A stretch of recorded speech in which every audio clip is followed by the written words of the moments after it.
Hello అండి, welcome to our channel. ఈరోజు ఏంటి అనుకుంటున్నారా? ఈరోజు అయితే స్పెషల్గా కాకరకాయ కర్రీ చేయాలనుకుంటున్నానండి.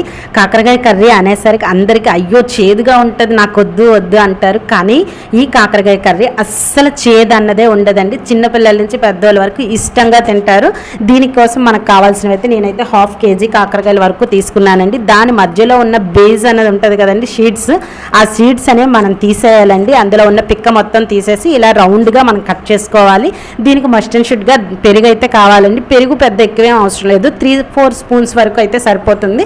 ఒక గిన్నెలో పెరుగు తీసుకొని దాంట్లో కొంచెం వాటర్ వేసి సాల్ట్ యాడ్ చేసుకొని మనం ఇప్పటి వరకు కట్ చేసిన కాకరకాయ ముక్కలను అందులో వేసి ఒక 1/2 అవర్ పక్కన పెట్టేసుకోవాలండి. ఈలోగా డీప్ ఫ్రైకి సరిపడిన ఆయిల్ని అయితే మనం పక్కన స్టవ్ మీద పెట్టి అవి వేడయ్యేలోగా మనం ఈ కాకరకాయ ముక్కలు గట్టిగా మనం ఇలా పిండేటప్పుడు దీంట్లో ఉన్న వాటర్ అంతా బయటకు వచ్చేస్తుంది.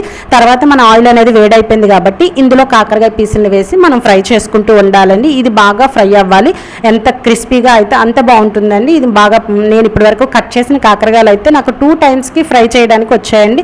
రియల్గా చెప్తున్నాను, కాకరకాయ కర్రీ అయితే ఈ ప్రాసెస్లో కనుక చేస్తే చాలా బాగుంటుందండి. నేను వీక్లీ 1 or 2 టైమ్స్ ఇది డెఫినెట్గా వండుతాను. మా వారికి అయితే చాలా ఇష్టం, పిల్లలకు కూడా ఇష్టంగా తింటారు. కాబట్టి మీరు కూడా ట్రై చేయండి, ఎందుకంటే చేదు ఉండదు కాబట్టి. అలాగే దీనికి ఆనియన్స్ కూడా కొంచెం ఎక్కువే పడుతుందండి. ఈ కర్రీకి చాలా సింపుల్గా అయిపోతుందండి. ఇది లాంగ్ ప్రాసెస్ ఏం కాదు, చాలా సింపుల్గా ఈజీగా టేస్టీగా ఉంటుంది. దీనికోసం కావాల్సినవి ఏంటంటే మరలా ఇవైతే మనం మొత్తం తీసేసుకొని ఇదే కళాయిలో మనకు కొంచెం ఆయిల్ ఉంచుకోవాలి. కర్రీకి సరిపడిన ఆయిల్ అయితే ఉంచుకొని దాంట్లోనే ఆవాలు, కొంచెం జీలకర్ర ఇవి వేసుకున్న తర్వాత ఉల్లిపాయలు చెప్పాను కదండి, కొంచెం ఎక్కువే పడతాయండి. పెద్ద సైజు ఉల్లిపాయలు నేనైతే 3 ఉల్లిపాయలు తీసుకున్నాను. దీంట్లో సాల్ట్ వేసి నార్మల్గా ఫ్రై అయితే చాలండి.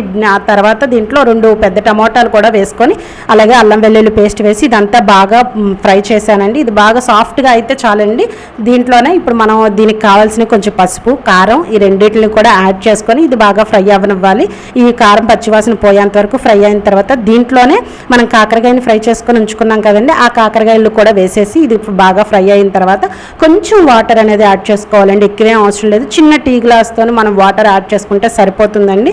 ఈ వాటర్ యాడ్ చేసుకున్న తర్వాత ఆ వాటర్ అంతా కూడా డ్రై అయిపోయేంత వరకు మనం ఉడికించుకోవాలండి. డ్రై అయిపోయిన తర్వాత దీంట్లో మనం గరం మసాలా అలాగే కొత్తిమీరని వేసి మొత్తం కలిపేసుకుంటే మన కర్రీ అయితే రెడీ అయిపోయిందండి. స్టవ్ ఆఫ్ చేసుకోవచ్చు. ఎంతో రుచికరంగా చేదే లేకుండా కాకరకాయ కర్రీ ఇలా చేసుకుంటే సూపర్గా ఉంటుంది. ఈ వీడియో కనుక మీకు లైక్ అయితే కామెంట్ చేస్తే సబ్స్క్రైబ్ చేసుకోండి.